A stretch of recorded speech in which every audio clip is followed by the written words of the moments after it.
perfectly quaint. An improved commercial printer telegraph developed by Gray and Barton, put in service in 1870. Never mind. I want to see all those wonderful things we hear about. I imagine this was pretty wonderful once. This funny old thing? Well, it was 75 years ago. That's right. But I'm interested in what's going on now. Come on. Oh, all right, all right. Well, I guess that's the way with most of us. We're all wrapped up in what's going on right now. We forget that the past counts too. And what happened yesterday is part of today and tomorrow. We look at the miracles of modern progress in terms of overwhelming industrial facilities. Lose sight of the fact that these are no more than just the tools with which to do a job. If you want the real story of what we're doing today, you've got to look beyond the walls of factories and laboratories to people. People with ideas, skills, and experience. Yes, and something more. Something that is not easy to define, but it's very real. And it started a long way back, in 1869, during the era of Reconstruction. If you remember your history, you'll recall that those were dismal days. It was freely predicted that the nation was headed for disaster. Lift up thine eyes. Huh? To what, I ask you? Wish I could have stayed in Grant's army. At least a man could eat. Pessimists whispered that the pioneering was over, and industry would never survive the disruption of the tragic war just ended. Gone about as far as we can go, and there's no place to turn. In the Rochester, New York office of Western Union, a young telegraph operator named Enos Barton was impatient with the faulty performance of the telegraph equipment of that day. Young Barton had ideas and secret ambitions, one of which was to buy a partnership in a model shop in Cleveland, Ohio. But there was also a girl, Kitty Richardson, and good reason for holding to a steady job in those uncertain times. But like many men ahead of him, and since, Barton learned that no secret is safe from his fiancée. Before he realized it, he'd confessed his ambition, and Kitty had won his promise that he'd let nothing stand in his way. Then later that evening, at a church meeting, but I say to you, the frontiers have no limits except those that exist in the mind and spirits of men. There is more need for pioneering today and tomorrow than ever before. Pioneering in thought, pioneering in progress. We've proved we have the courage to follow the flag and offer our lives in the staggering horror of war. Now have we the heart to win the peace? Have we the vision to dream and the strength and faith to make those dreams come true? Barton answered the challenge. He invested his own savings and all he could borrow in the Cleveland model shop. Here, he helped bring to reality the dreams of many struggling inventors. Among them, one Professor Elisha Gray.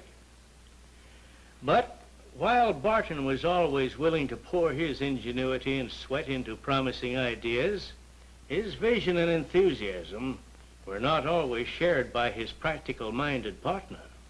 Are you and that moonstruck professor still tinkering with that thing? But Mr. Shaw, think.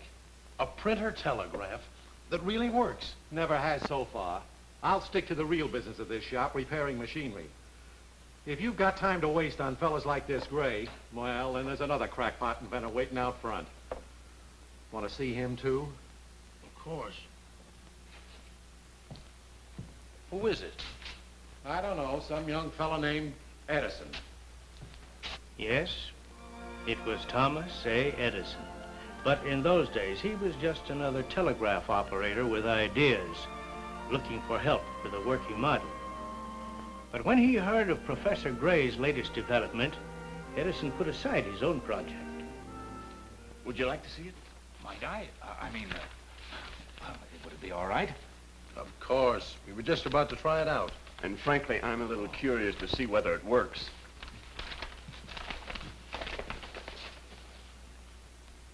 Barton, somebody else to see you. Just a moment, Mr. Shock.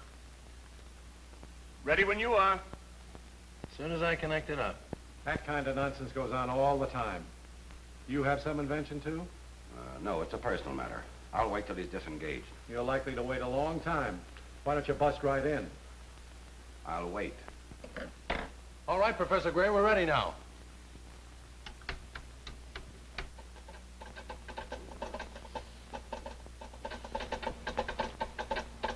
It's working. It's coming through. This should be a proud moment for you and the professor. Come with me. I'll show you the transmitter.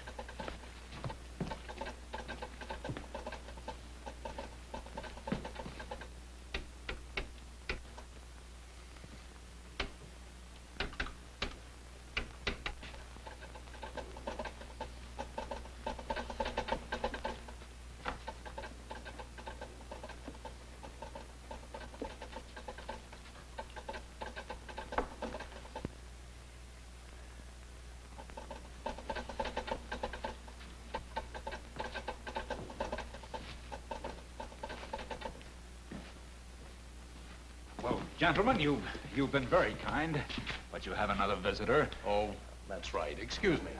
Oh, Mr. Edison, would you like to see how this operates? Why, yes, I would. You see, this ratchet... He's gone. I feel like a fool. Hello, what's this? Mrs. Barton and Gray, you and your wives are invited to dine at my home Wednesday evening.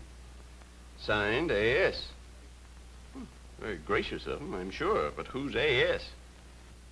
General Stager. Vice president of the company. Oh.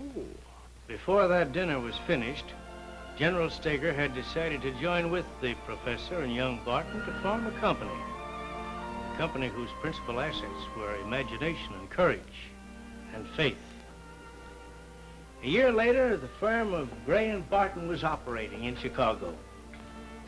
But success didn't come immediately. People resisted change, even progress. But the Chicago fire, tragic and terrible as it was, proved something of a blessing in disguise. It gave Chicago a new birth. And Gray and Barton, whose plant had miraculously escaped and was now known as the Western Electric Manufacturing Company, contributed greatly to the modern city that rose from the ashes. By 1876, Western Electric had grown to considerable importance. A brilliant young inventor, Charles E. Scribner, was now collaborating with Professor Gray on new developments, some of which were beyond the comprehension of even General Stager. One was the harmonic telegraph.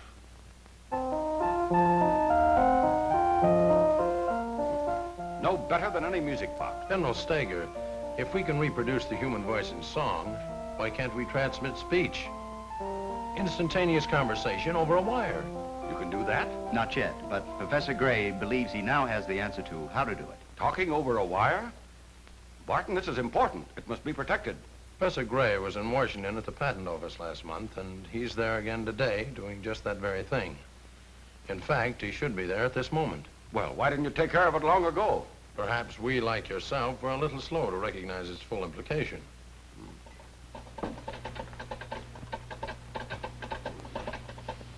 Only tomorrow's weather. Unsettled, followed by storm. Barton, we're on the threshold of the greatest development in communication in the history of man. Nothing must be spared to push this. But just a minute. There's more, a news flash. The patent office in Washington announces an improvement in telegraphy which will make possible instantaneous transmission of speech by wire. It is claimed this device will permit two-way conversations over distances reckoned in terms of miles. Let me have this. This is writing history. The inventor of this revolutionary instrument is named as Alexander Graham Bell. Bell? Alexander Graham Bell won recognition as the inventor of the telephone. But But the years of effort by Professor Gray and his associates were not wasted.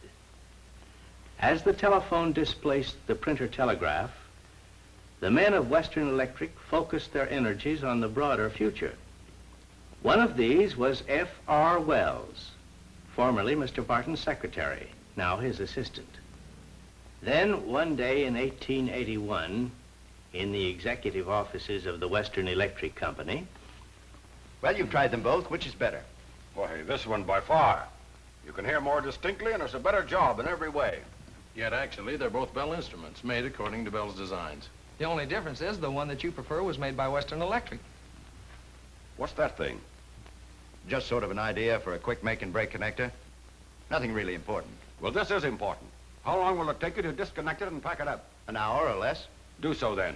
We'll catch the afternoon train to Boston. Boston? Yes, to Boston. We're going to call on the Bell people. Ahoy there. Can you hear me? No need to shout, Mr. Bell. I heard you perfectly, just as you hear my voice. Gentlemen, I'm glad I happened in this morning. That's demonstration enough for me. If Mr. Hubbard and Mr. Vale are convinced, then I am. Well, for my part, I'm satisfied, and I see no reason why we should not join forces to devise and produce new and finer... Oh, one moment, gentlemen. Before Mr. Bell's enthusiasm carries us all away, there are some things Mr. Hubbard and I would like to discuss with the General and Mr. Barton. Yes, dull, practical things, like manufacturing costs and quantity production. Of course, I have our figures right here. Well, in the meantime, perhaps Mr. Scribner would like to see our switchboard. I would, very much.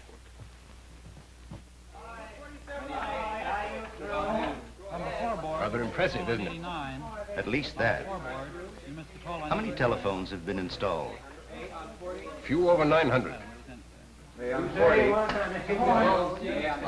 All this to handle only 900 telephones? Yeah. But one day you'll have many thousands of subscribers right here in Boston. What then? That now becomes your problem.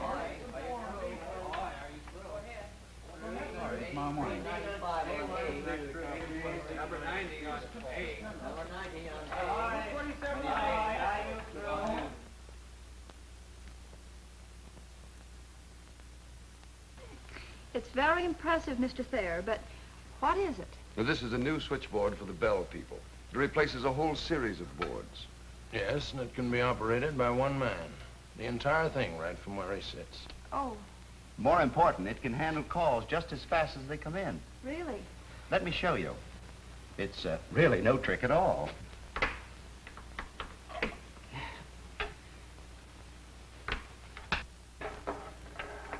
Oh, never mind.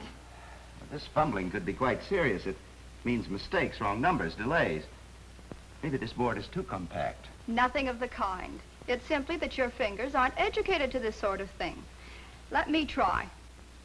You should have had training with a needle and thread.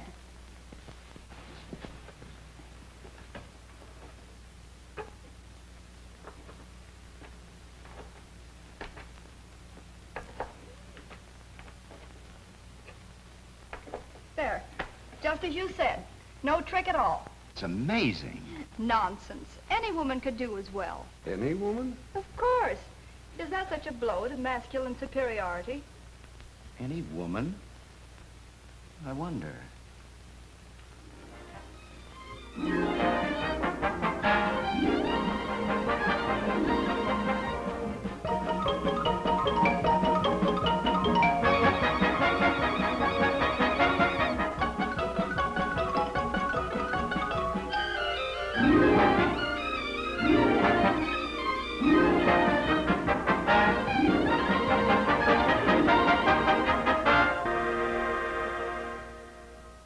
Within 2 decades, Western Electric was not only the principal supplier of telephone equipment in the United States, but also, through the pioneering aid of F.R. Wells, had established this new medium of communication in many other nations of the world. Yes, I guess it may be said that we've grown to worldwide stature. But we've merely scratched the surface. We'll need much more production than our present capacity if we're to keep pace with Mr. Wells' ambitions abroad. I suppose so. But size itself is not a goal. That day we first met the Bell people, some 25 years ago. It wasn't our size that was impressive. We were small. But we made a better telephone. We gave better service. And every step since has been directed to that objective. That's why we shouldered the job of installing our equipment ourselves, to make certain that it delivered its best service. We took on some headaches, too, as our installers occasionally remind us. Yes, it hasn't been easy. Nor was it easy to assume the supply contracts for more and more telephone companies. But by shouldering the responsibility for purchasing and for warehousing, distribution and repair of equipment at our branch houses, we've given better service. We've saved the telephone companies and the public a great deal of money. When you stop to think of it, that's quite a commentary on American business. Here were two concerns who a few years before had been rivals on the same development. Yet now they were cooperating in a perfect example of team play for public service. By now, the way ahead seemed clear. But then came the financial panic of 1907. In the New York office of Western Electric's H.B. Thayer, I can't understand it. This country, with all its prosperity and resources, facing a financial crisis. Yeah, perhaps it's just growing pains. A nation becoming adult. Surely nothing's more vital to progress than the telephone. Yet, because of this crisis, the weaker companies may be completely wiped out.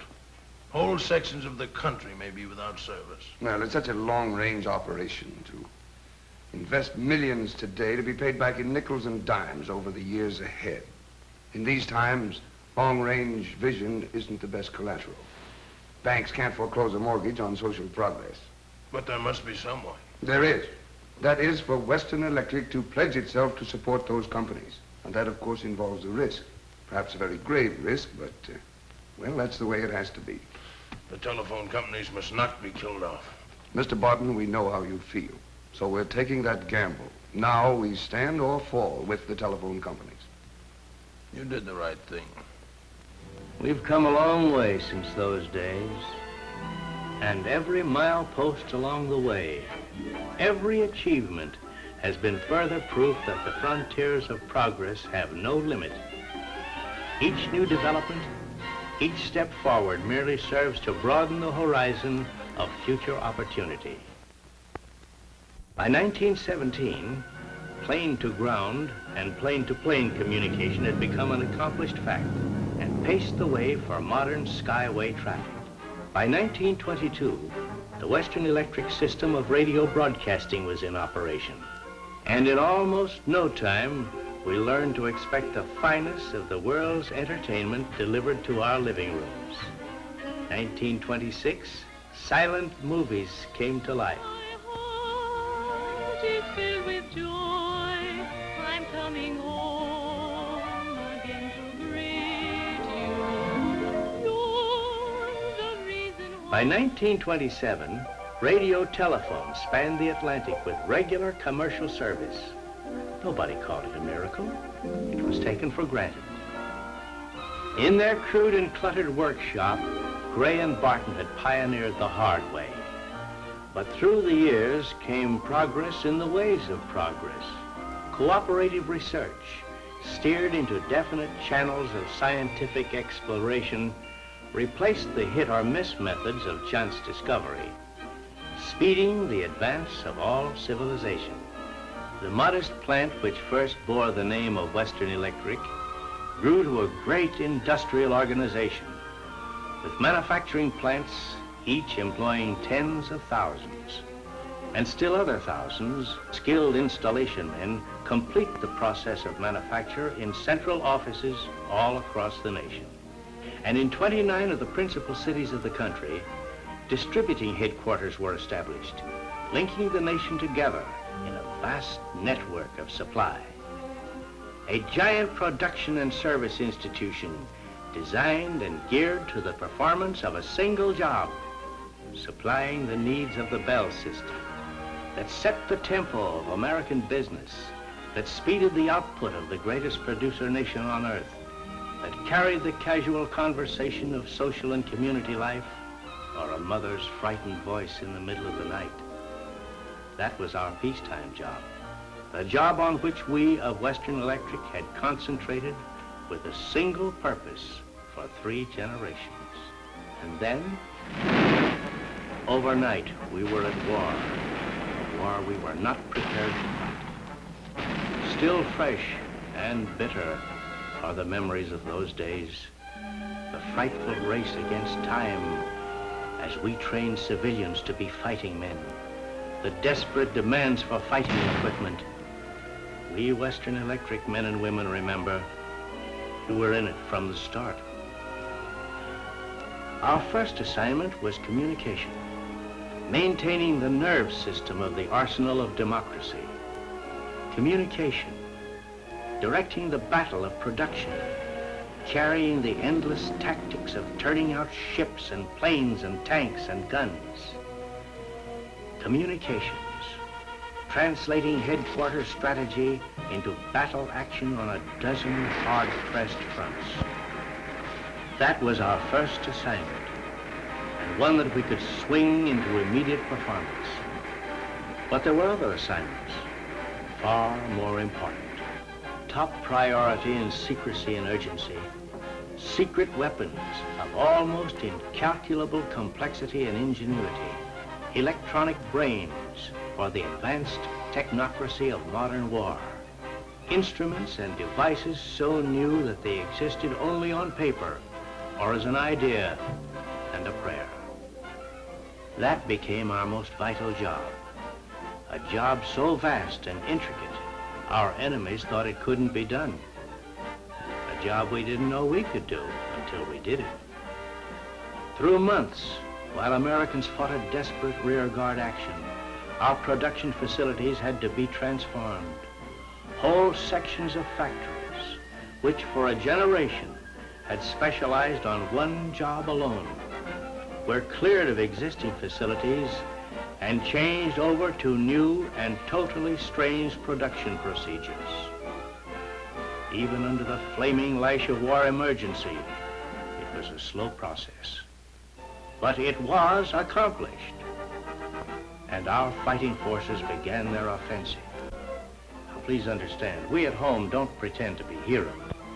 Compared with the performance of our fighting men, ours is a pretty humble job. But only the fighting men know the full extent to which the telephone service has been transformed into a fighting weapon. It's out in the Pacific, giving eyes to the fighting ships, training the guns and transmitting battle orders. It's in the sky, too, in the dive bombers, fighters, and scouts. It goes in with the Marines and GIs, coordinating the teamwork of amphibious assault. On D-Day, it helped pinpoint Hitler's impregnable defenses and aim the guns that tore them apart. On 100 fronts all over the world, instruments we built for better living have been changed into miracle weapons for defending our way of life. War has disrupted our normal way of living and brought serious inconveniences. Some people are having to do without telephones. Before all can have telephones, the intricate, complex equipment that goes into modern central offices must be made in great quantity, installed, and interconnected to the system throughout the country. Much of it is unlike what we've been making for war. This means another huge job for Western Electric. And it's a job that can't be done overnight. Yet Western Electric, drawing upon its years of experience, the new skills acquired during the war, and its great tradition of service in meeting emergencies, will do its part to see that no American home waiting for Bell telephone service need wait one day longer than necessary. This is another challenge to Western Electric, A challenge as great as the one Enos Barton faced 75 years ago. Now have we the heart to win the peace? Have we the vision to dream and the strength and faith to make that dream come true? It was faith made alive and strong by courage and purpose that brought us up the long, hard road to today.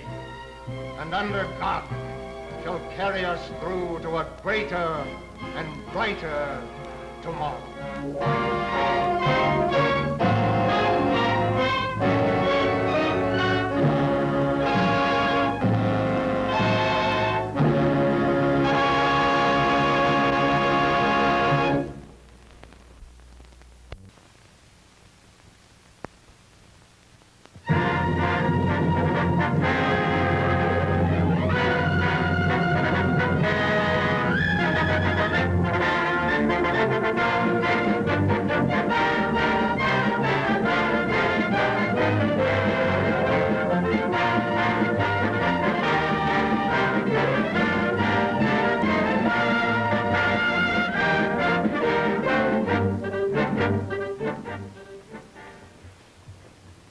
I wonder what could have happened to Bill. That morning train leaves at 9 o'clock sharp, Mary. He just went for gasoline. He said he'd be right back. I hope he hasn't had that trouble with the car again. You mean William's having trouble with the new car? He's complaining about something. Well, dear, I could stay over, but I'm so anxious to get home for that big hat sale. We'll make it, Mother. You know, I really don't need a hat, but I save so much more money when they're on sale. Oh, here he is now. Good.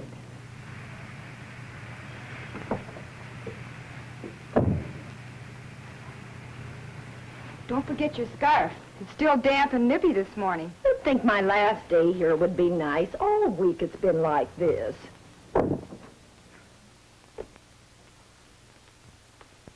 I'm sorry I'm late. Don't take your coat off. We've got to go. I'm so darn mad I could eat nails. There's no time now. Take them with you and eat them on the way. Wait till I see that Joe Baker. I'm never going to buy another car from him. Simmer down. It's bad for your ulcer. Do you know what happened? No. What happened? A brand new car. Stalling on me again this morning. Just like it's been doing. Oh, it started all right. No trouble at all. But when I get to that intersection about 6 blocks from the house, stop for the light, she'll die. Just like that. Of course, then the light changes. And I've got to kick it out of gear. And start it again. You'd think you'd get a little courtesy from the guy behind you, but oh no.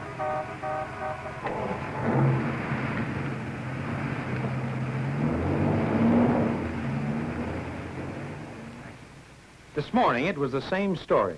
When I got to that stoplight near the railroad crossing, the car stalled. Before I could get it started again, the gate came down, and the longest freight train in creation came by. Isn't that a shame? By the time it got past, I was so mad I forgot all about the service station. Didn't you get any gasoline? I just turned around and came back home. Hope we got enough to get downtown. Well, it's a new car. It shouldn't stall. Why don't you get it fixed? I did have it fixed. It's been stalling so much on me, I took it down to the service department of Joe Baker's agency where I bought it. You remember, Mary. You picked it up. Well, that's the day we went down for the curtains. Oh, is it? I didn't remember. That's what makes me so all-fired mad.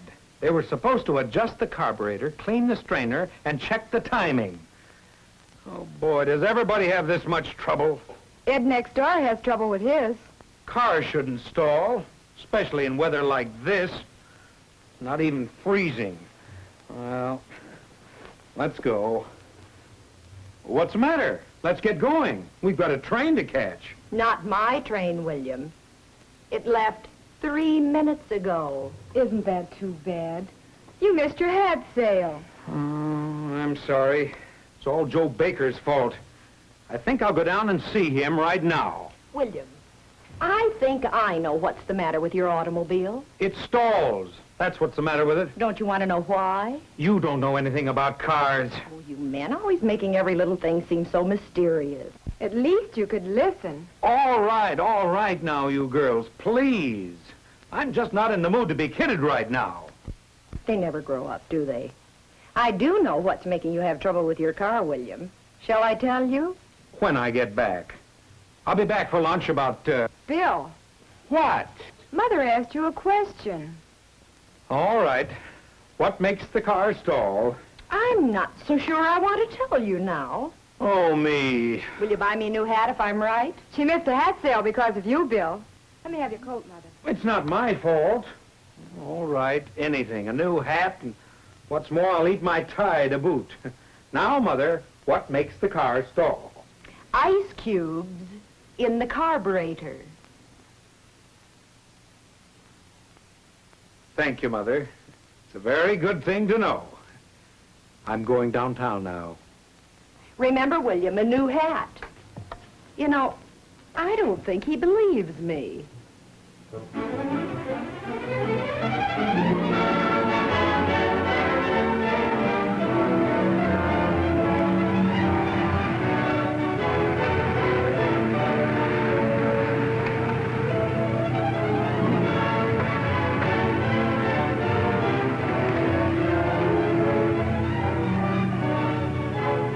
Right over here will be fine, Mr. Brown. That's good.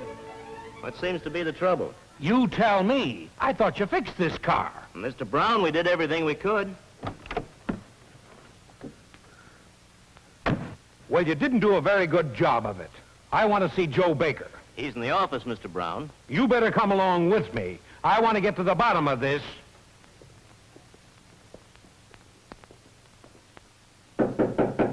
Come in. Why, hello, Bill. What are you doing down here? How's the car running? It's not running. It stalls. My mother-in-law missed her train this morning on account of it, and it's got me burned up. Come on. Control yourself. Calm down. Suppose you tell me what all the trouble is about. Well, you're darn right, I'll tell you. The car you sold me stalls every time I pull up to a stoplight or stop at a corner. I brought the thing in. This man told me he'd take care of it. But it still stalls. What kind of mechanics have you got? Well, as a matter of fact, our mechanics are all factory-trained men. Charlie, what was done on Mr. Brown's car? We gave it the regular tune-up, Mr. Baker. Checked the carburetor and ignition carefully, just like you said to in these cases. And when Mrs. Brown came to pick the car up, I told her what we thought was wrong. Well, she didn't say anything to me about that. Well, there was another lady with her who was doing quite a lot of talking.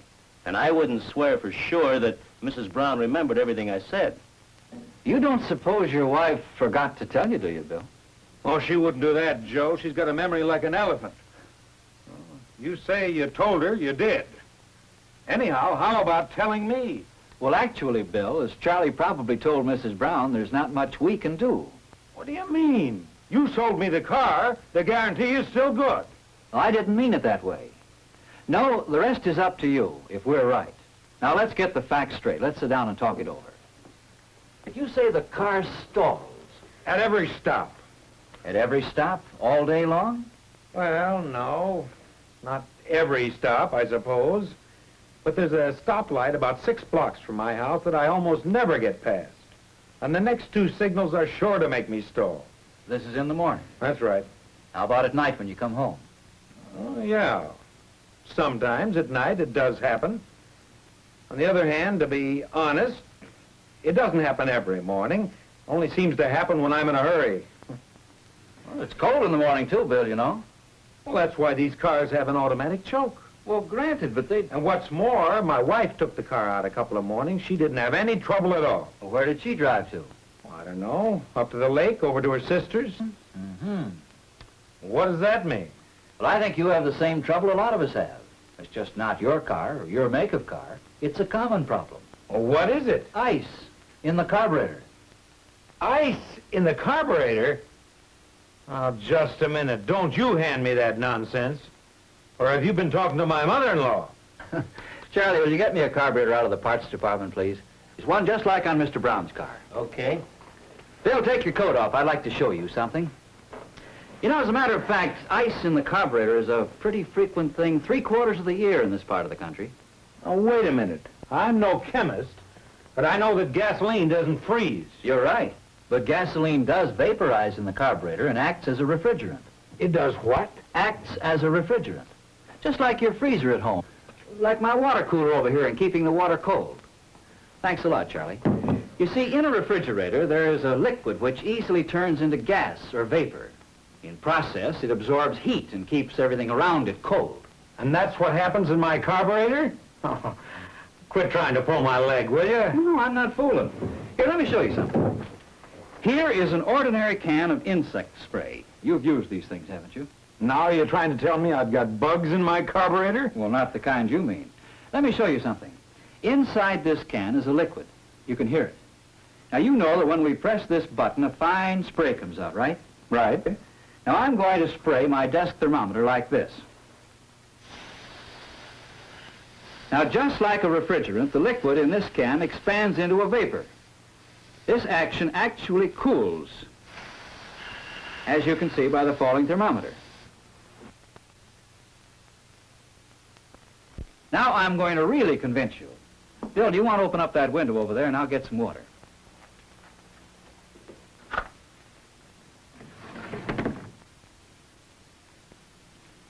Bill, will you hold this cup of water while I continue spraying? Keep turning that around there and I'll get it right here in the bottom. That's right. Actually, this is the same thing that happens in your carburetor. Only it's the gasoline that is being drawn in the carburetor that vaporizes. Right around there now.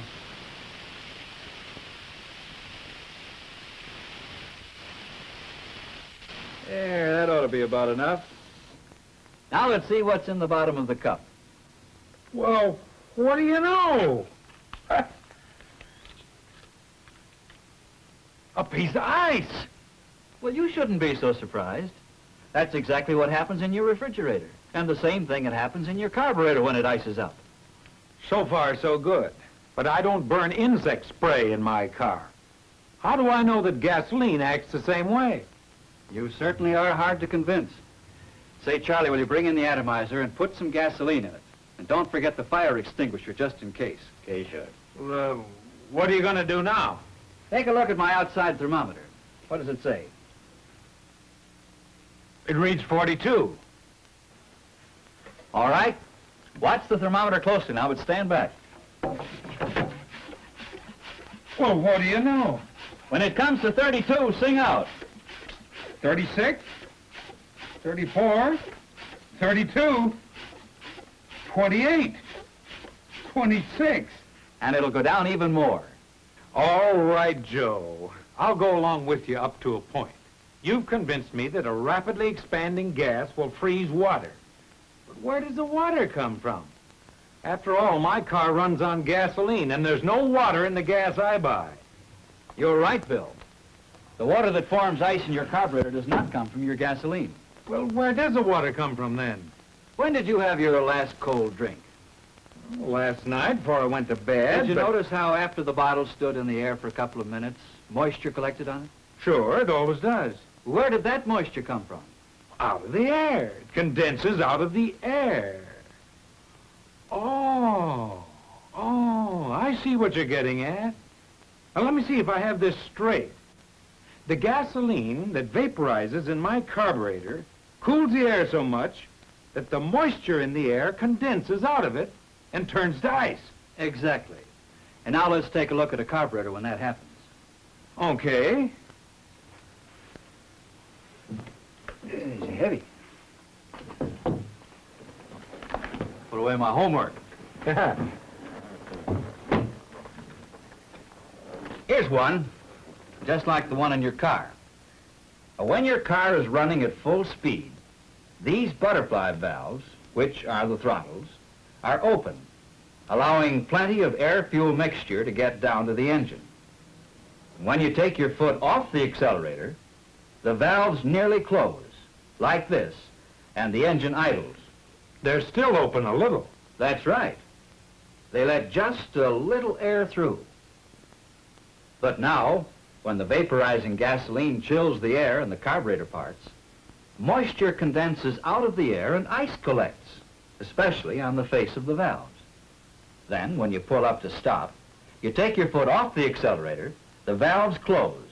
But now the ice clogs them completely and prevents the carburetor getting any air-fuel mixture at all. So, the engine stalls because of ice in the carburetor. Now I see. And I also see that I'm going to be stuck for a new hat from my mother-in-law. Of course, if you can prevent the icing, your car won't stall. Well, why doesn't my carburetor make ice and stall the engine all the time instead of just sometimes? Well, it's a combination of two things, temperature and humidity, and they both must be in a certain range. What was the temperature on our outside thermometer just a little while ago? It was 42. And the humidity, 87%. And that's the way it's been all this week. All the time your car and so many other cars have been stalling so much.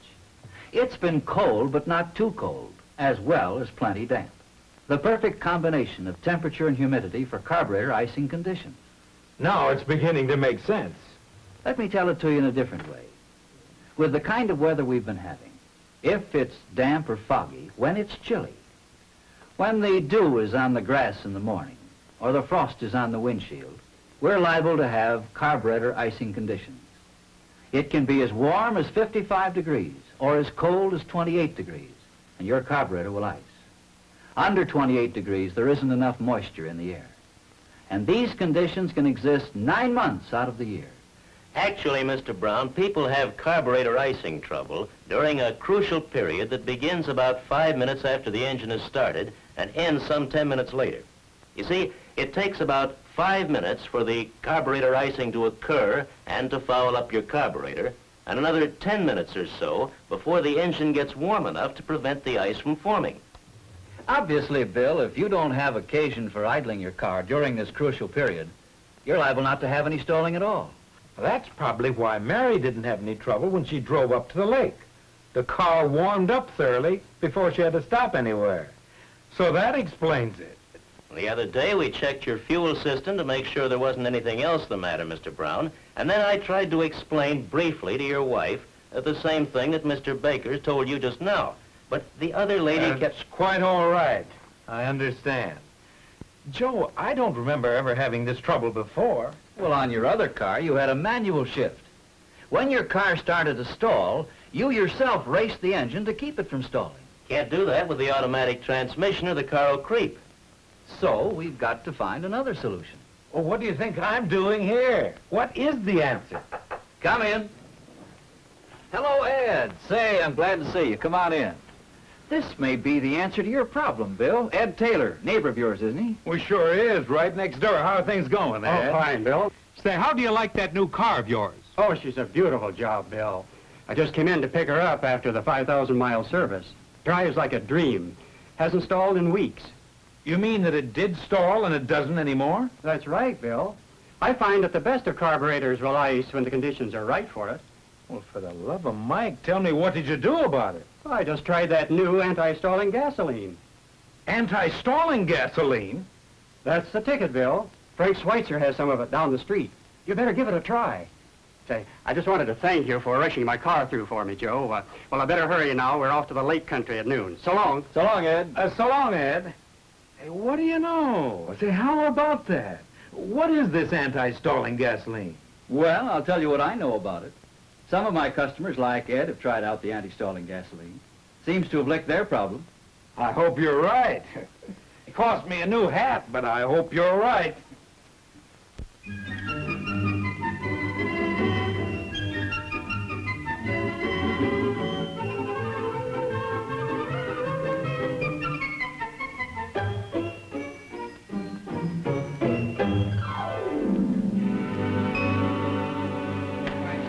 Morning, sir. Can I fill your tank?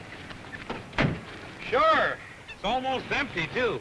And I want that anti-stalling gasoline. Yes, sir. Bob, fill her up with new standard creamy. Oh, sure. Say, does this stuff really keep the car from stalling? From what all our customers say, it does. Let me show you. You see, it's carburetor icing that makes the car stall. But with Standard's new exclusive premium gasoline with de-icer additive, there's no stalling due to carburetor ice. And when it gets cold this winter, you'll have 10% faster starting, 20% faster warm-up, and all year round, you'll have full power and smoother acceleration. It's pretty ingenious the way Standard approached the stalling problem through the fuel itself. And by golly, they did it. They came up with an anti-stalling gasoline that works. You're pretty enthusiastic about this. Yes, sir. It's another Standard achievement we're all proud of. You see, it's like this. The Standard Oil Company has put a lot of time and money into research. The company's Whiting Research Laboratory is one of the largest and finest in the world. More than 1,200 research people are working there to keep the company moving ahead. I've been through that laboratory. You see all kinds of scientific equipment, helping the scientists develop better fuels and lubricants. The work on de-icing was done in the brand new automotive laboratory. There, fuels and lubricants can be tested in every present and future type of engine. Here's how the de-icing additive works. When the gasoline vaporizes in the carburetor, the additive dissolves in any moisture that condenses. It keeps this water from turning to ice that'll stick on the throttle plate during the warm-up period. Sounds simple, but it took a lot of testing to make sure the additive will really do the job. To prove it works, the new gasoline was tested not only in the lab, but also in the company's fleet of test automobiles. Yes, through the years, Standard Oil has come up with some wonderful developments, all right. You can expect more from Standard, and you get it. Well, what you say certainly sounds convincing. I sure hope it works. You bet it will, sir. We've checked your water, oil, battery, and tires, and everything seems to be okay. Well, you Standard boys certainly give the service. Thank you. That comes to $4.25. And why don't you take this little pamphlet along that tells the whole story of the new Standard Premium with de-icer additive? Well, that's fine. Thank you. Thank you, sir. Come back.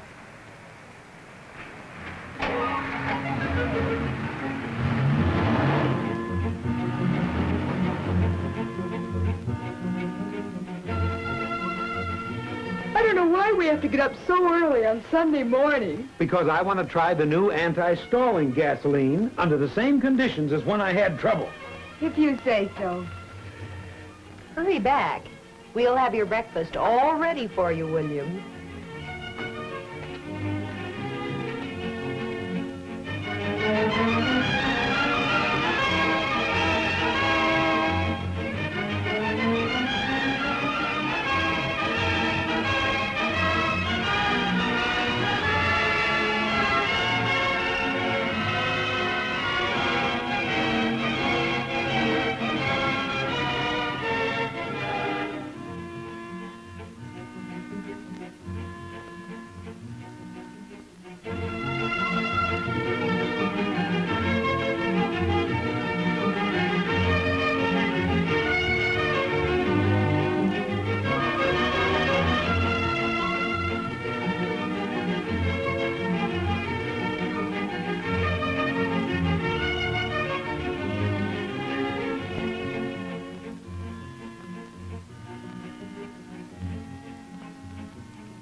Hi, honey.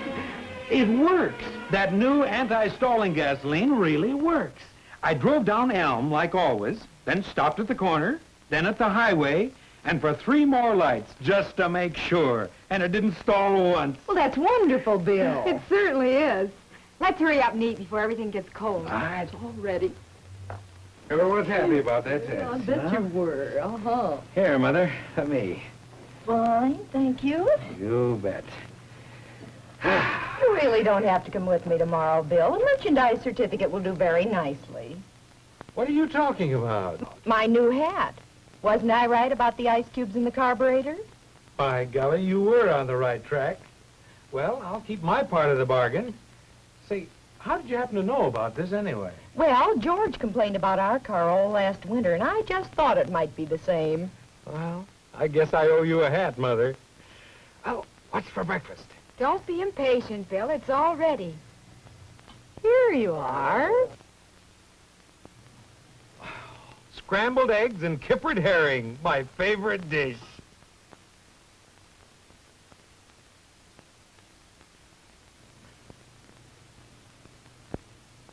What's this? Didn't you say you'd buy me a new hat and eat your tie? I heard you. Pass the ketchup.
Hey, come here.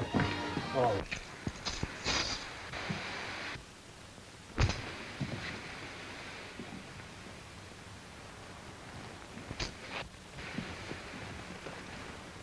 It's gonna rain tonight.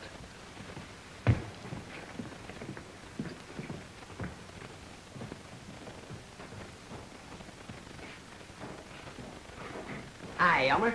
It's the first of the month, and I got some nice fresh bills for you. You happy?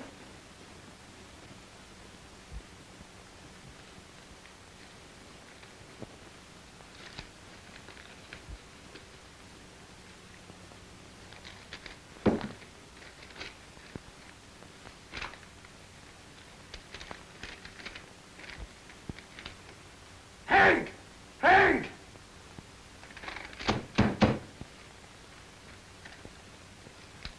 Hank!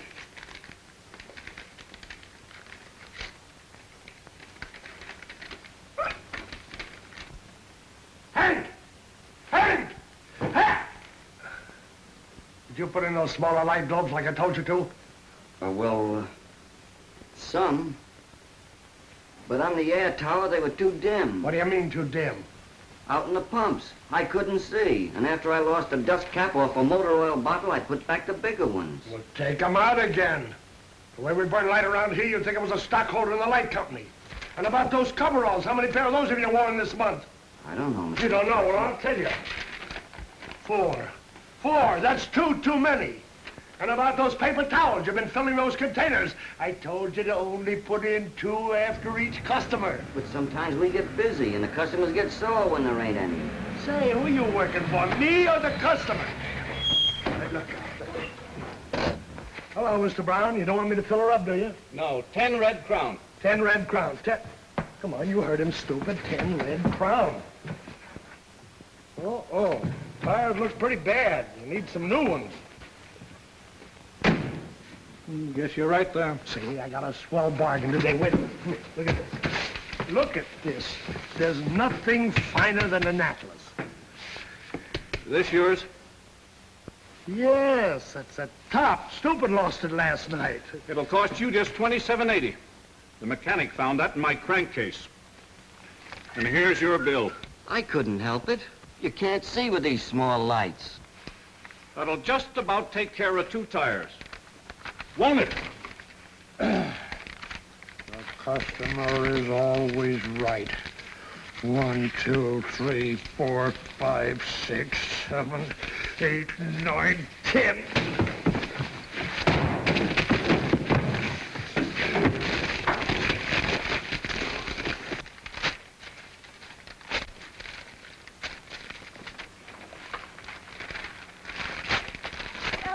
Elmer, please. Bills. Everybody must think I'm made of money. Oh, Elmer, be careful. Your blood pressure. You know what the doctor said about getting excited. Yeah, well, you'd get excited, too, if you had to pay these bills every month. I'd better call Dr. Reed. No, wait, no. But, Elmer, you're sick. Yeah, but I'm not so sick that I need... Hey, look, is Jenny putting you up to this? Hey, she's kind of sweet on that Dr. Reed, isn't she? Dr. Reed's a splendid young man, and it may interest you to know that he hasn't sent us a bill since he's been keeping company with Jean. Hasn't sent a bill? No. And I think you ought to say something to him about it. I will. I certainly will. Oh, there's Jean now. Wait a minute. Is the doctor with her? I think so. Oh.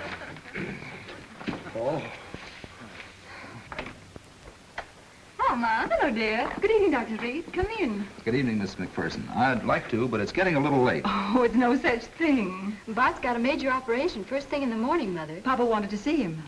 Oh, I'll come in for a minute. That's good. Hello, Dad. Hello, honey. How do you feel? Well, You look swell. How are you, Mr. McPherson? Well, I don't feel very good. Nervous indigestion again. You'll have to quit bringing your business home with you. I'll tell you something else. It isn't helping your blood pressure any. Jean, why don't you handle him the way you did me tonight? Jean, what did you do? Made me bring her home sharp at 11. And you'll do it every night you're doing surgery in the morning. See? Talk about discipline. Jean, you shouldn't. I like it. You think I ought? And what's more, you're going right now. Okay. Better give him a little more Stanalex. All right, Doctor. Good night. Good night. I'll walk out to the car with you. Good night. A fine doctor he turned out to be. Why didn't you ask him about sending a bill?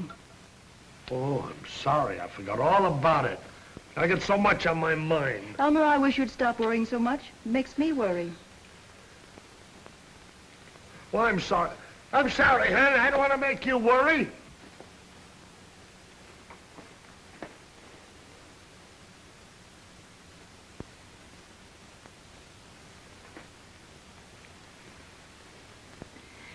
Elmer, maybe as the doctor says, if you didn't bring your business home with you.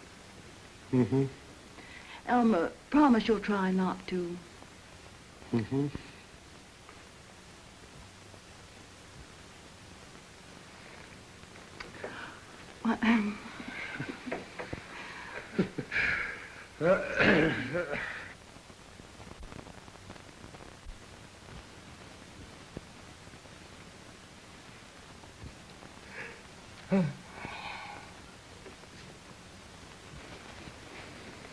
Elmer, you get right back in bed. Just a minute. Look, I got it. Honey, I got it. But Elmer, you promised. You know, if I can't sell more gas, I can still make more money by upping the price. But if you raise the price, maybe you won't sell as much. I got the answer to that, too. I won't have to. Look, I got it all there on paper. Now, tomorrow morning...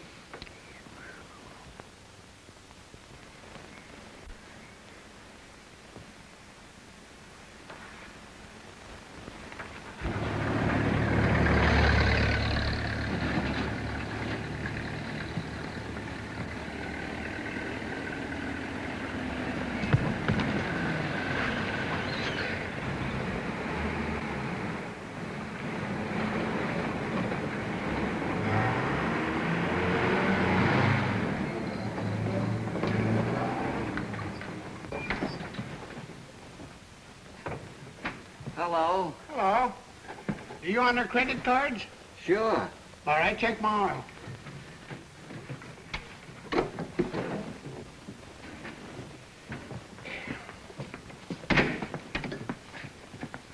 You need 2 quarts.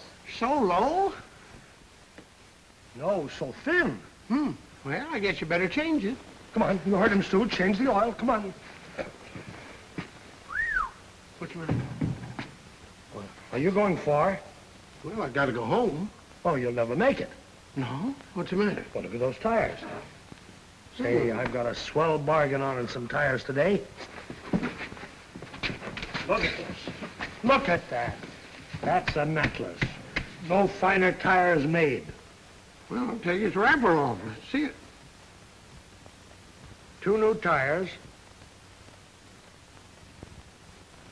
A standard super power battery. 6 quarts of IsoViz. Now, where's that credit card? 42.65. Well, it's the olive oil company.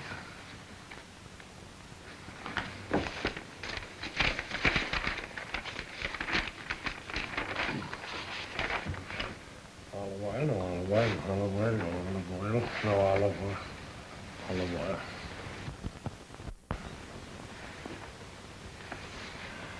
No olive oil.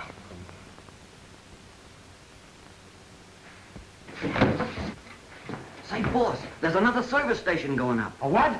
By the tracks. It is a service station. Hey, my card, please. It's no good. You've got to pay cash. What? What did you say? Hello, is this the bank? Mr. Dalton. Oh, I want to speak to Mr. Dalton. This is Elmer McPherson. Look, that card is no good. It's the wrong company. Oh, it's the wrong company. Well, why didn't you check it? You'll have to pay cash. Hello, Mr. Dalton. If I was paying cash, what would I be carrying this card around for? Mr. Dalton, this is Elmer. You take those tires off my car. Take that oil out, too. Now, look, if you haven't got cash, we'll take a check. Oh, Mr. Dalton, about that property of yours down by the railroad track. Why, yes, Elmer, I am building a service station there. No, leasing it. Some men from out of town. You give me back my oil! Give me... They showed me how they could undersell you because your prices are too high. You're inviting competition, and if I don't give it to you, somebody else will.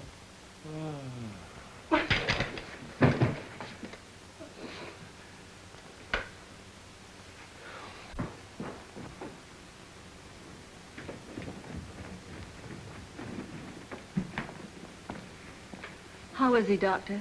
Is he all right, Bart? Well, I don't want to scare you, but unless Elmer stops this worrying, it may get pretty serious. Elmer's always worried, especially about money. That's just the trouble. Well, what can we do? I wish I knew. Maybe I could fix the books at the station so he'd think he was making a lot of money. You can't fool Elmer. If we only had some rich relatives. Elmer wouldn't spend a cent if he had a fortune. But he wouldn't worry. Oh, nobody'd leave us any money. Well, now wait a minute. Are you sure it's just worry? And if Elmer didn't feel he had to worry, he'd be all right? I think he would, definitely. And if Elmer were to inherit some money, it would help a lot? He'd be a new man. Well, he's just inherited some. He did? Where from? I haven't figured that out yet. But, Mother, you can't pretend with Father where money's concerned. Oh, it wouldn't be pretending. At least $5,000 of it wouldn't be. And Susan Quayle. No. $5,000? That's what your father saved. And he was so afraid that he might lose it, he put it in my name. Uncle Thomas Quincy. No. But after he spent it, he'll never forgive you. He'll worry more than ever. He'll die. No danger of Elmer spending anything. Uncle Andy McPherson. He left for the Alaskan gold rush years ago and hasn't been heard of since. There's the one. But, Mother... Oh, he's probably been dead for years. And if it'll save Father... Jean, I hate to tell you this, and you've got to be brave. Uncle Andy has just passed away.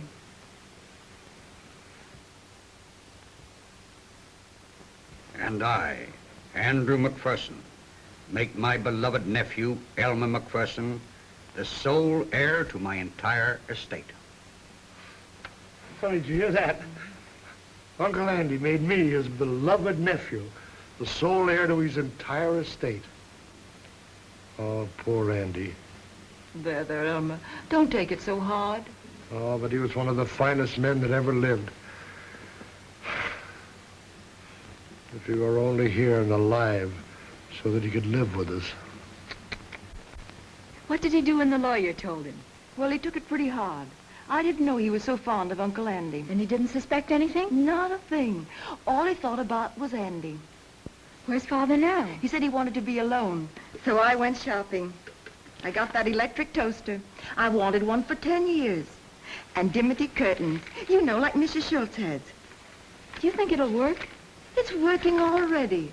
All the way down to the lawyer's office. Your father kept wanting to phone the station. Was afraid he had left the light on in the restroom all night. Well, after we came out, I mentioned it to him. And he couldn't be bothered. Oh, I'm so glad. Because after you left this morning, I got worried. About what? What if Dad started spending the money? Yes? Well, if he ever found out it was his own money, I just know he'd never forgive us. Well, you know your father. Bring it in. Right this way. Hello, Jada. Mother tell you I was a rich man? Put it right over there. That's it. All right, bring that chair right here. Put it right down there. That's a boy. Gonna stay right. That's fine. Oh, my. J.D., you know your father's a rich man. You didn't know your Uncle Andy, but he went to Alaska years and years ago for gold. I grew upstate. What are all these things? Oh, just a few little necessities. Elmer, you must have spent $100. $100 spent more than that for the cave. Oh, but at that rate, you'll spend all the money in a few weeks. You mean the $5,000? That was just the first payment. Did you think that was all? Pin money. Oh, here's a Here's a dime. Elmer, what makes you think Uncle Andy left you more than 5,000? Oh, that's easy. If it had only been $5,000, he said so. He said, I make my beloved nephew sole heir to my entire estate. Oh, here, give me that. Oh, give me that. You know, an estate in Alaska is worth millions and millions. What are you going to do with that? I'm going to play with it. When? Every afternoon. When are you going to work? I'm not going to work. What are you going to do with the station? Oh, that old headache. Well, I'm going to fix it up and sell it. Or maybe I'll give it away. Elmer McPherson, you listen to me. I won't be married to a loafer. You give up that station and I'll leave you. Why now? I married a decent, self-respecting, hard-working businessman. And I won't have you spending your time chasing little white balls. Oh, but honey. And now, Elmer. Well, all right, I'll keep the station till we get the rest of the money. But look, for a man in my position... Elmer? Yeah. I'll go back to the station. But I won't work very hard.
Come here. Why don't you get this place all spruced up? Call a junk man. Get rid of all this stuff. Come on, I can't afford to own a place that looks like this. Now, if you can't do it, I'll get somebody that can. Come on, get moving. Come on. Get those dirty rags out of there. Take these boxes away.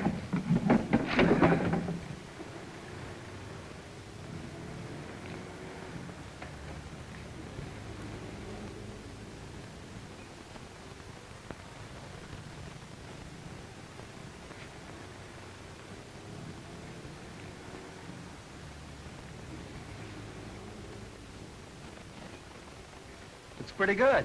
Mm-hmm. You'd think I'd spend a lot of money on it, wouldn't you? It's surprising what a few $100s would do. Yeah, there's something wrong. It's a little dead. It's a little flat. Well, I'll tell you what I think.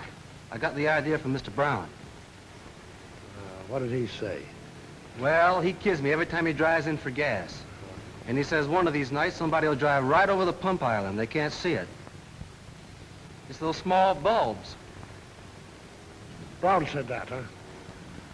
Wise guy. Well, what are you standing there waiting for? Why don't you go get them? Go buy some light bulbs, some big ones. We'll make this the brightest spot in town. I'll kill that guy. It's driving us frantic. Mother's got a system. As fast as he buys things, she takes them back. That gives us more time. It would, except for the station. We don't know what he spent there. He's repainted and remodeled. It certainly looks better. I see he's got a new helper. Oh, he's had Steve Clark for a couple of months now. He's a lot better than Hank. Bart, when he finds out it's his own money he's spending... Well, Mars wouldn't take back the trout reel. I hope I can return these things. Coast clear? All right.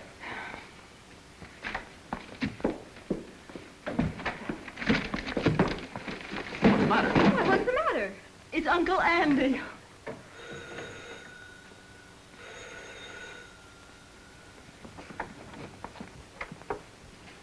Does Elmer McPherson live here? Why, no. Well, that's funny. They told me down the street he lived here. You see, I'm his Uncle Andy. If he don't live here, he don't live here. So he's got a service station in this town, so I'll mosey down there and see. Did you say you were looking for Elmer McPherson? Yeah. Well, come right in. I'm Elmer's wife. I'm glad to know you. I'm sure glad to know you. Who's he? Oh, that's Dr. Reed. Hello. Oh, wouldn't you come in? Yes. Oh, Elmer will be terribly sorry to miss you. He's out of town for today. But then I suppose that you'll be on your way before he comes back. Oh, I ain't going nowhere. I heard Elmer struck it rich, and I came to stay. Oh, but the house is so small.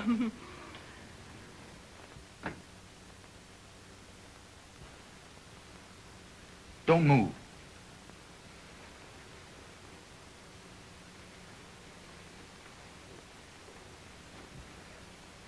Let me see your tongue. Did anyone see you come in here? No. Good, or we'd all be quarantined. I've got to get you out of here. Hey, what's the big idea? You got Alaska spotted tongue fever. I never was in Alaska in my life. What's the matter? What's the matter? Who's here? Here? Yes. I heard somebody hollering. Oh, that was just your new radio. Hey, what are all my new things doing here? Oh, I was just taking them upstairs. Well, they're all wrapped up. Well, I thought they'd be better that way until I got the new chest of drawers I just picked out. Yeah, say about that new furniture. I gave you that savings. I don't see a new thing around here. You've been hollering about it for years. Oh, but it was so hard to choose, and I've been so busy. Doing what? I tell you what I've been doing with your money. I've been buying Jean a trousseau. What? Well, why didn't you tell me so? Say, I'll give her the biggest wedding this town's ever seen. No, Elmer, no. Well, why not? Any day now we'll get a lot more money from Uncle Andy. Oh, poor old Uncle Andy. I tell you, give me look. I ain't been within 3,000 miles of Alaska. How can I get Alaska fever? I don't know how you got it, but you've got it. Well, if you think you're going to keep me here, you got another guest coming. Nurse, give me a hand. Give me alone. Let me, come on, tell you, let me. Oh. Oh. How long did you say this fever would last? I've got to keep you under observation at least 10 days. She be here all the time? Just as close as this bell. Well, I'm going to need a lot of attention. Yes, sir. Yippee!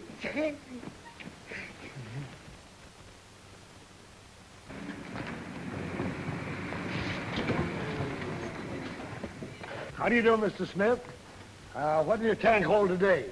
Give me 5 solite. 5 solite, Steve. Yes, sir.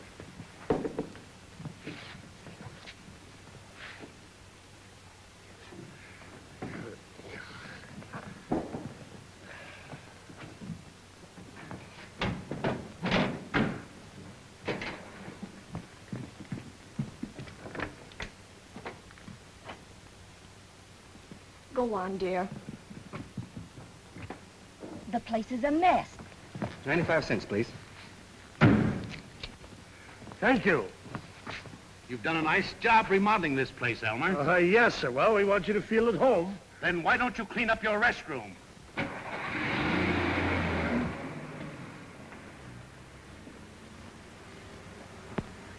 I fixed that restroom all up. Why can't you keep it clean? It ought to be all right. I cleaned it this morning. That isn't enough. Clean it after every customer.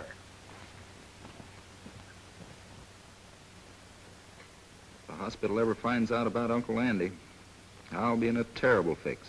Aren't they bound to find out? Fine prospects to get married on. Darling, when I think what Father's spending on this wedding, and it's all for things you can't take back. Don't worry.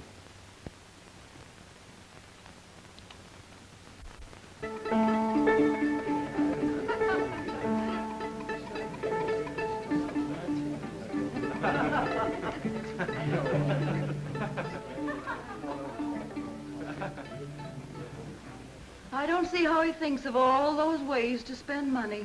What can we do? Yes? Ready? Oh, in just a minute. Well, anyway, you won't be here when it happens. But, Mother, we can't go on our honeymoon. Why not? Because Bart will have to be here when Dad finds out. He'll need a doctor. Oh, darling.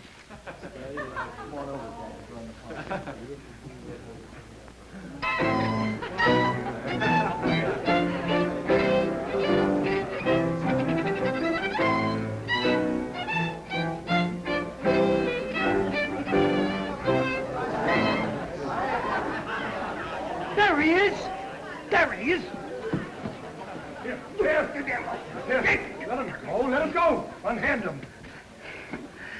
You're Andy McPherson, aren't you? Yes, I'm Andy McPherson. Well, I'm your beloved nephew, the sole heir to your entire estate. Why, I'm your beloved uncle. I heard about your good fortune, and I come to live with you. Oh. Then you didn't die and leave me $1 million? No, I didn't die. I haven't got a cent. Where did that money come from? Well, Elmer. Yeah, I know. It was my money, wasn't it? It was an entire life savings, wasn't it? Yes, Elmer. Here, don't put it down. Don't put it down. Take it back. Take everything back. You want us to take everything back? Yes, take everything back. All right, but you paid just the same. Get it out of here. Get it out of here. Hey, wait a minute. Stop. You're fired. Get out of here. Get out. Oh, those big light bulbs at the station. Oh, all those big light bulbs.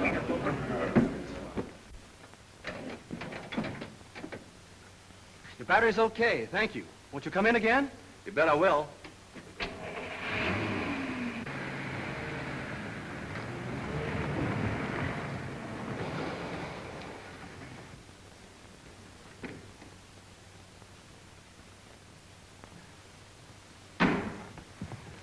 Hello, Steve. Hello, Joe. What are you doing here this time of night? The manager sent me down to see how you're getting this big increase in business. Well, we treat the customer the way he likes to be treated. Well, Look at Elmer. What's the matter with him? Darn if I know.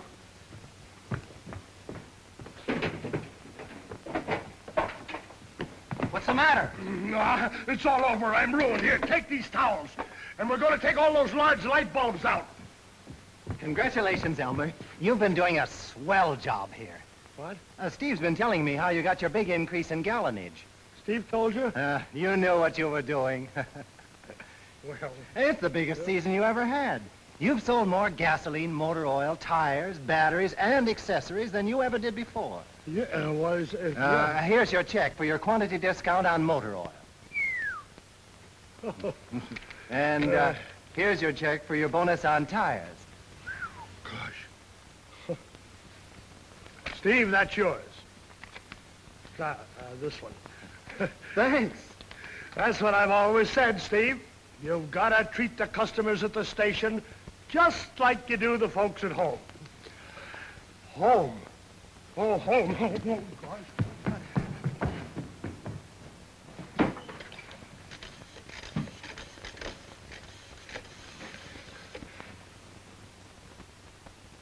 Hello.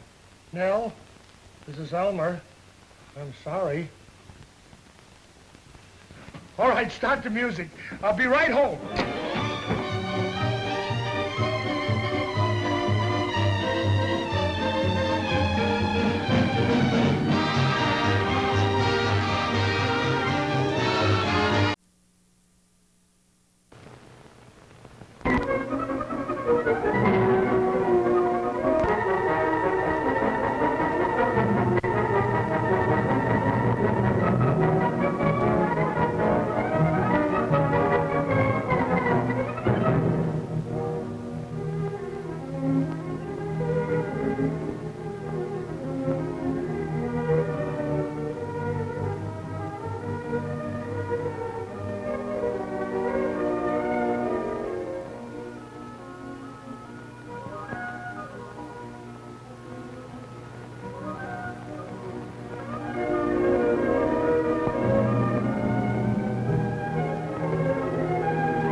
I'm sorry, madam. Only half a pound to a customer. That'll be 25 cents.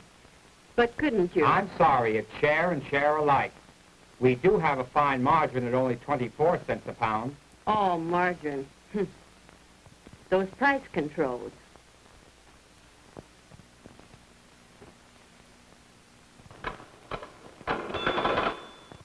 Is that all you've got? Hamburger? First class grade, only 27 cents a pound. I don't care what it costs. I want a good steak. It's this OPA. Take off price controls and we'll have plenty. I don't see how it'll make the cows breed any faster.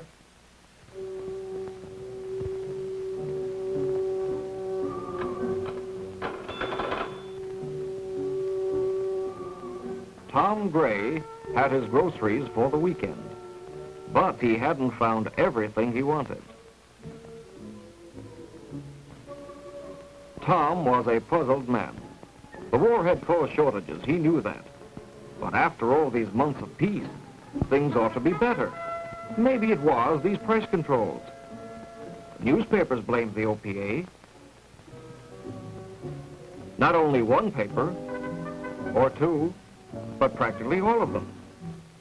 The radio blamed OPA. Senator Daniel, Democrat, said today, and I quote, "If a man owns a pound of butter, he should get all he can for it." The people were confused. You're wrong. Oh, you're wrong. Look, it's simple. The more you produce, the more you buy. Production goes up, prices come down. Yeah, but suppose the manufacturer doesn't let the prices come down. He's got to. He's got to, my foot. All right, you wait and see. You wait and see. OPA is ruining the country. OPA is saving the country. Eliminate control. Keep control. No. Yes. No. Yes. No. Yes. No. Yes. No.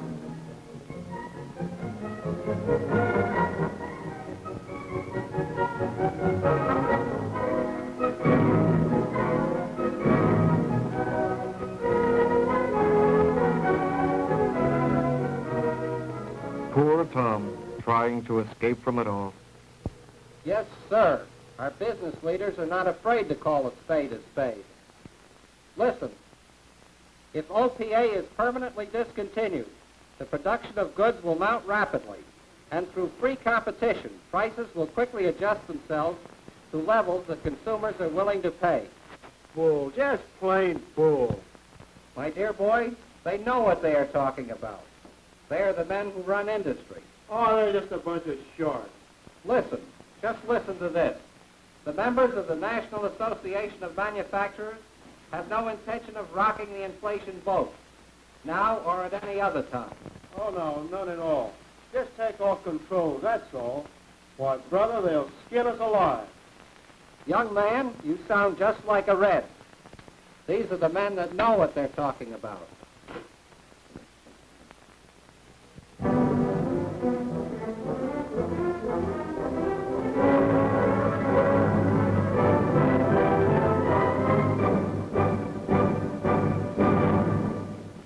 Hey, you're next, sir.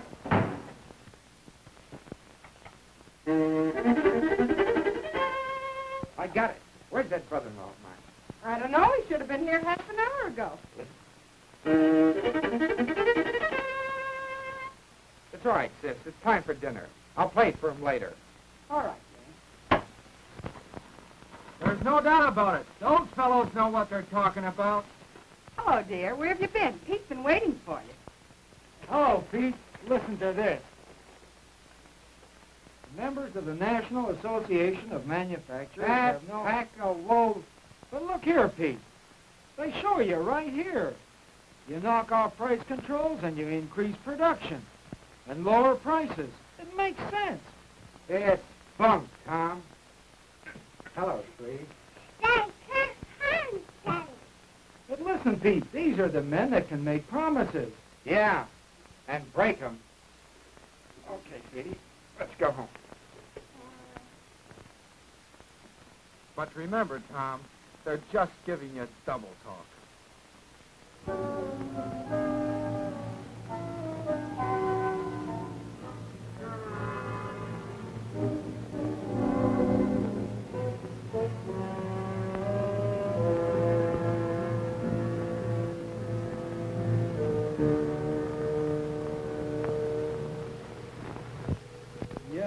sir. Maybe we could even get that car. There you go, Tom. Dreaming again.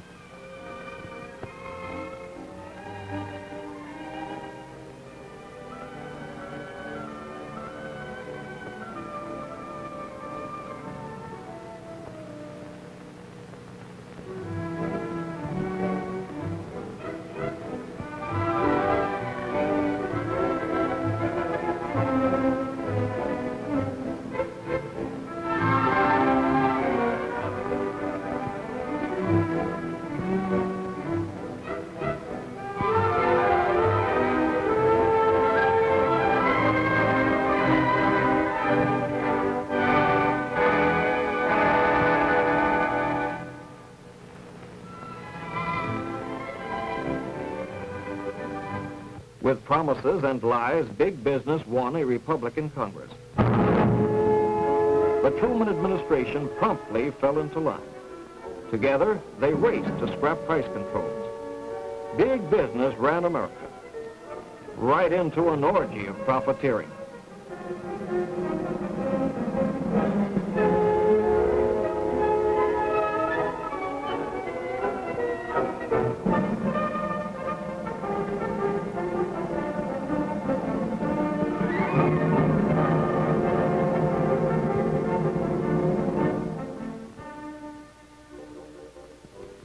In 6 months, prices jumped a third.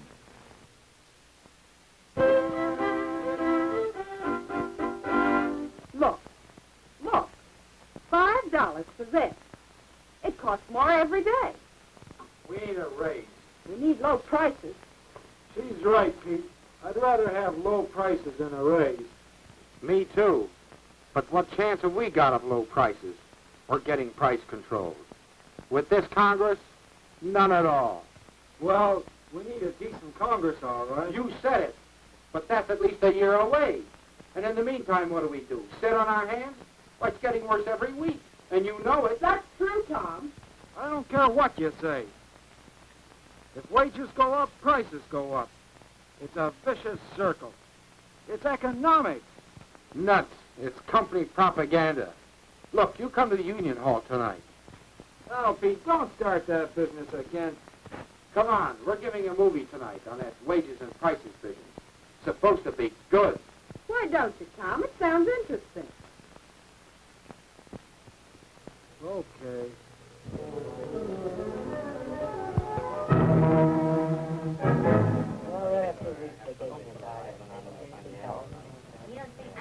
Looks new. It is. Isn't that a honey? Looks complicated. No, baby could run it. Movie's a fine thing. Folks come out to meetings. Yeah, just take a look at that crowd. Yeah. Let's get a seat.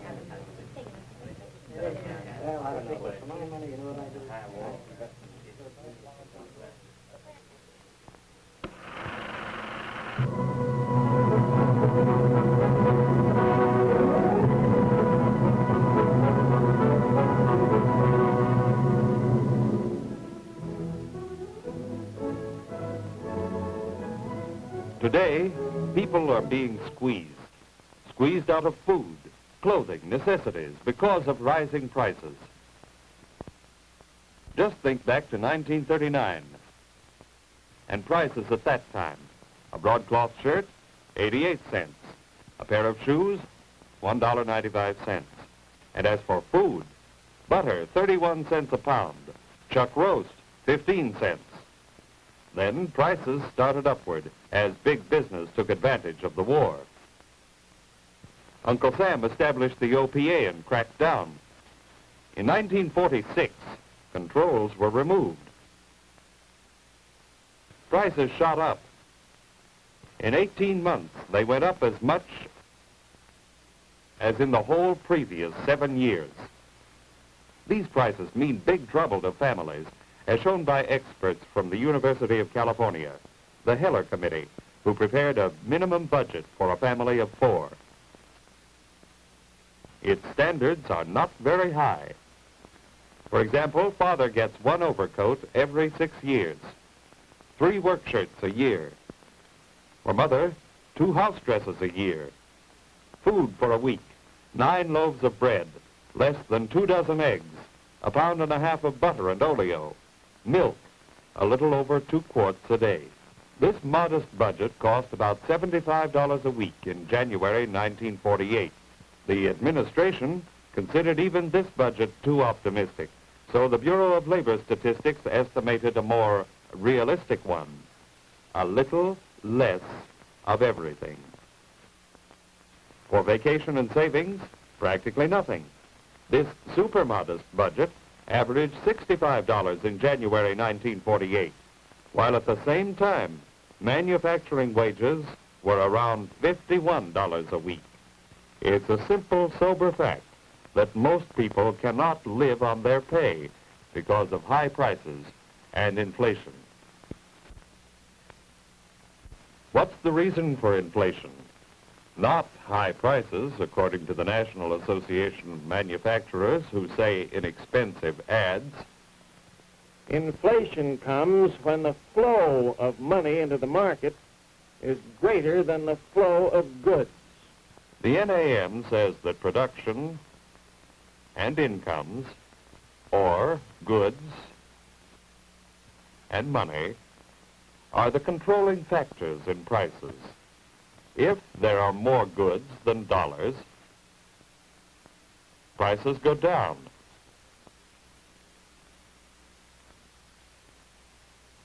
If there are more dollars than goods, prices go up. Sounds reasonable, but it's only half of the story. This explanation leaves out price fixing, monopolies, speculation, market rigging. It leaves out the basic reason for today's inflation, and that is the killing of OPA. Let's analyze this inflation business. It's important. Here is production, goods. Here is the money people get for producing. During the war, half of production was military. And while civilian goods were less, money increased because of payments to soldiers, their dependents, and others. Here it is, less goods and more money. Prices should zoom according to the NAM. But they didn't, because Uncle Sam established controls. People shared the goods at reasonable cost.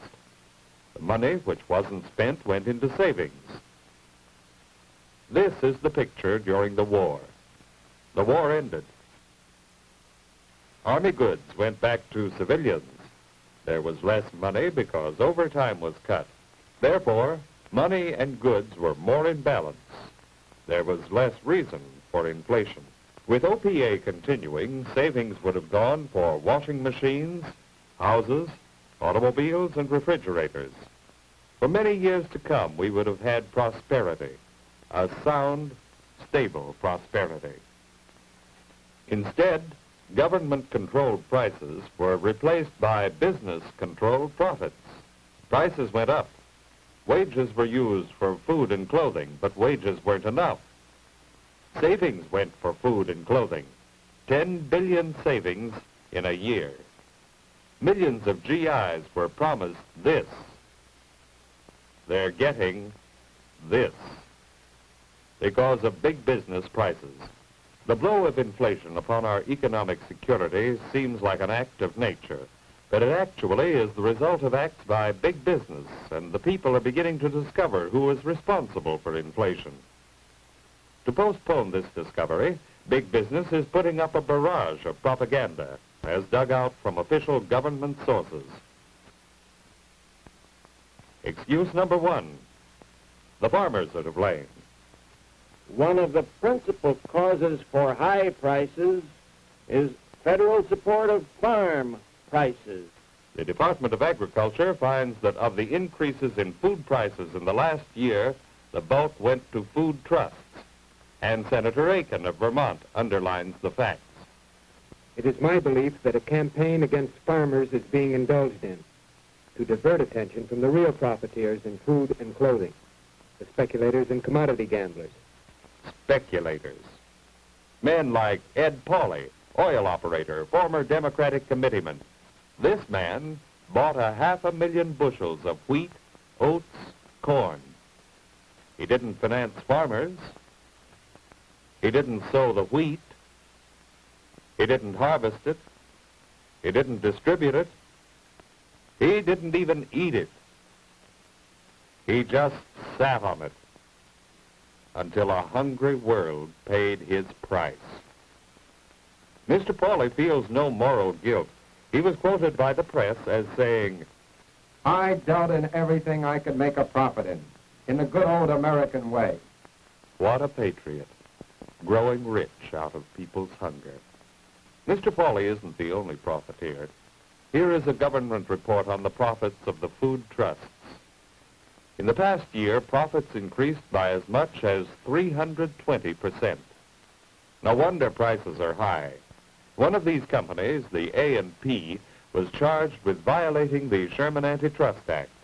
Their extra take from housewives was estimated at $21 million. The company was found guilty and fined $175,000. Cheap enough at the price. No, gentlemen of the NAM, you cannot blame farmers for the high prices. The NAM has another excuse for high prices: strikes. High prices are due to strikes. 35 million man-days of production were lost last year. 35 million man-days. Sounds like a lot, doesn't it? Yet, during the same time, illness or accidents caused this much loss to production: 600 million man-days. Furthermore, in comparison to all man-days worked,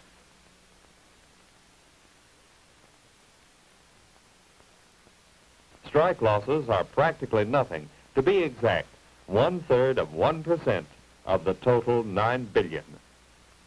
No, gentlemen of the NAM, you cannot blame high prices on strikes. But the biggest target of the NAM propaganda is wages. Labor costs come to 85% of expenses upon which prices are based.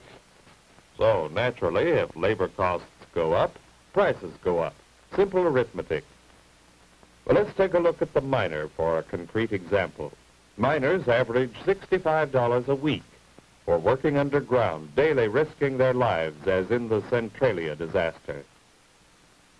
111 dead. For this kind of work, the miners got an increase of $1.20 a day. Now, let's see what happened to this increase under big business manipulation.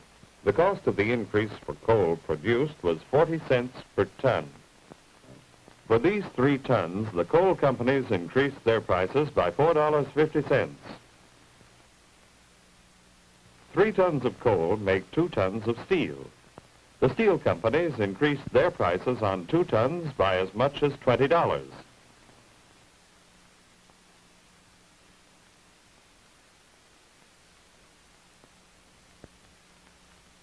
Two tons of steel are used in the average car. Auto companies increased their prices by as much as $100.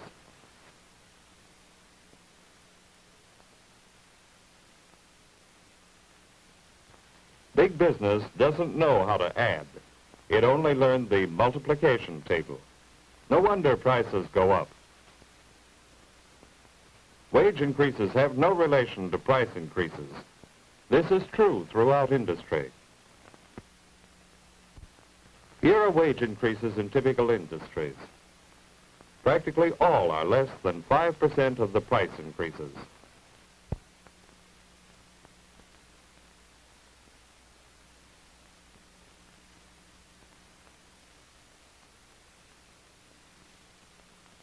And now, keeping the same scale for easy comparison, take a look at the price increases.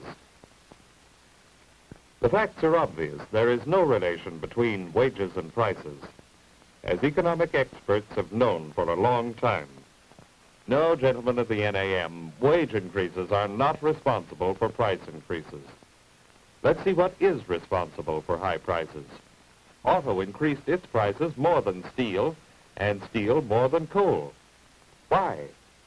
The answer lies in the degree of monopoly in each industry. Let's examine these industries more closely.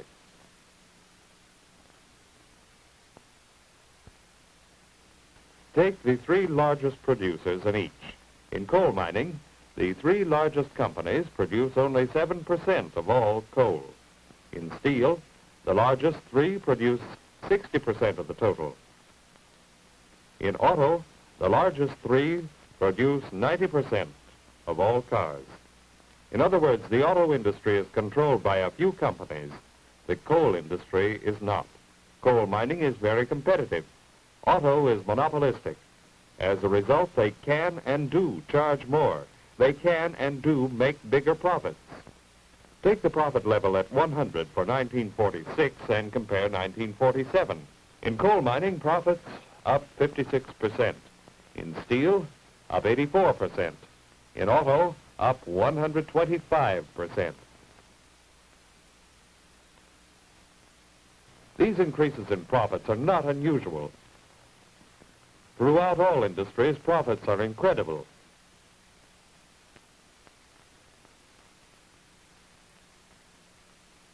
Here is the golden year of American business, 1929.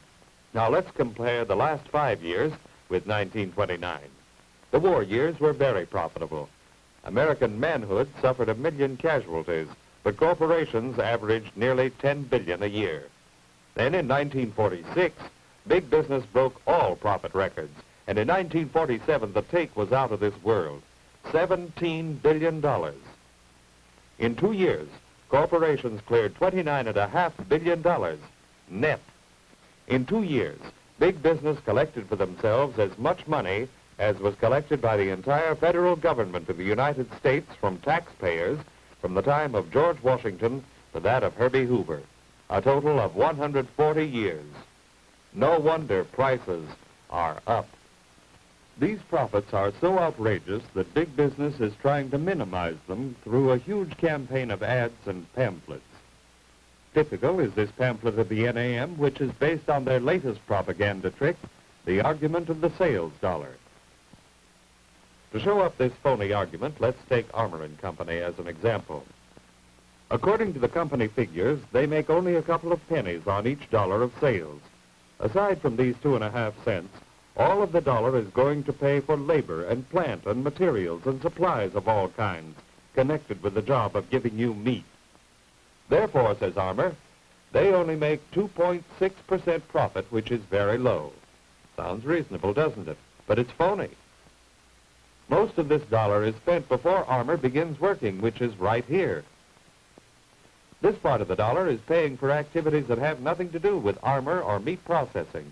This part is paying for Armour's operations, and when we look at it closely, we find that for its work in processing meat, Armour gets 2.5 cents all right, but these few little pennies represent a profit to Armour of 17% on the value of their work.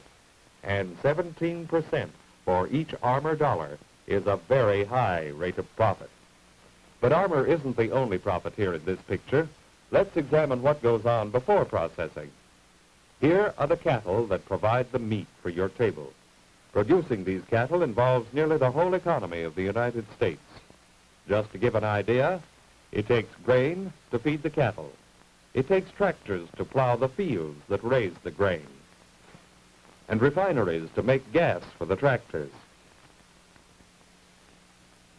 and steel and cement to build refineries, and the railways to carry the steel and cement and the gas and the tractors and the grain and the cattle, and the banks to finance everything.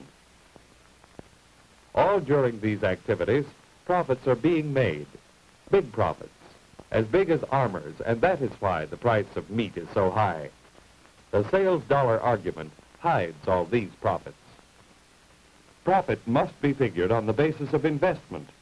That's what profit means to a banker, to an economist, to a businessman. GE is a good example which shows why. Let's take 1933 and 1947, a depression year and a boom year. In 1947, they made nearly 6 times as much. Here are their profits, no question about it. GE is making much more money now than in 1933. Now, here are their sales in 1933, and here are the sales in 1947.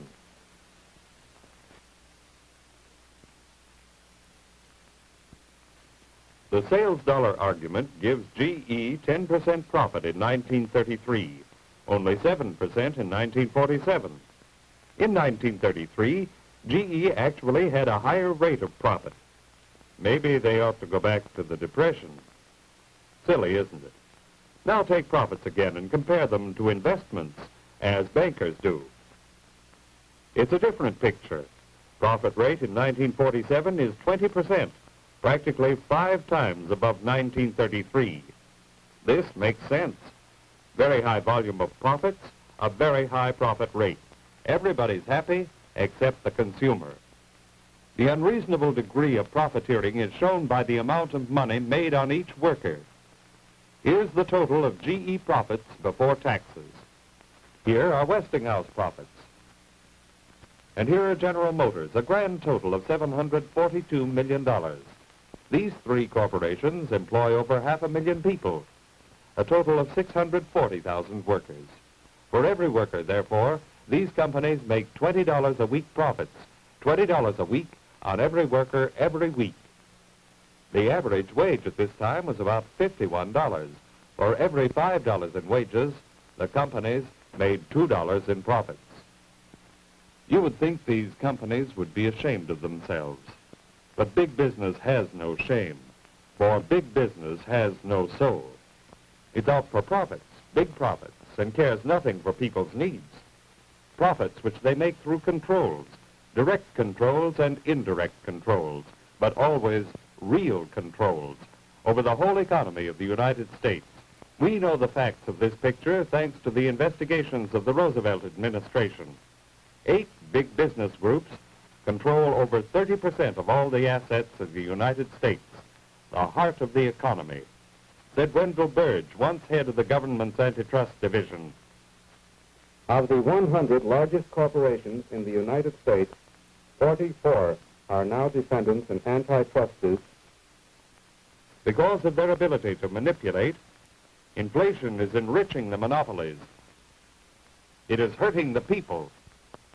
It must be stopped. We, the people.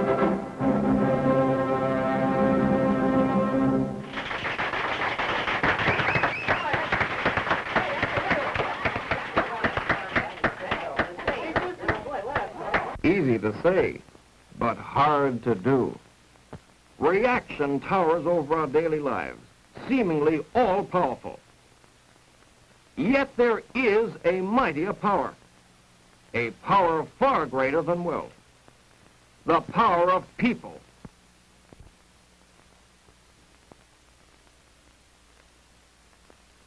Organized and united. Widespread organization built up through years of hard work.